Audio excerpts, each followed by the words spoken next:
ఎట్టి పరిస్థితుల్లో 9 రోజులు మాత్రమే చేయాలి వినాయక చవితి. 11 రోజులు చేస్తాం, 13 రోజులు చేస్తాం అంటే కుదరదు ఈ సంవత్సరం. ఎందుకంటే గ్రహణం వస్తుంది. ఎవరో చెప్పారు, మేము పూర్వకాలం నుంచి ఇలాగే చేస్తున్నాం, ఈ పద్ధతిగా చేస్తామంటే కుదరదు. ఈ సంవత్సరం ఖచ్చితంగా 9 రోజులే చేయాలి. 9 రోజుల మించి ఒక్క రోజు కూడా ఉంచుకోవడానికి పనికిరాదు. ఎందుకంటే గ్రహణం వస్తుంది.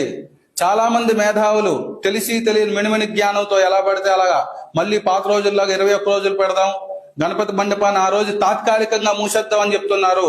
అలాంటివేవి నమ్మకండి. అలాంటివన్నీ చేస్తే అశాస్త్రీయ పని వల్ల చాలా ఇబ్బందులు పడతారు. ఎన్నో వేదాంగాలను అభ్యసించి ఎంతో స్టడీ చేసి చెప్తున్న విషయము. ఏదో ఛానల్లో ఇంటర్వ్యూ కోసమో లేదో వ్యూస్ కోసమో చెప్తున్న విషయం కాదు. ప్రజలు అప్రమత్తంగా ఉండాలి ఈ విషయంలో.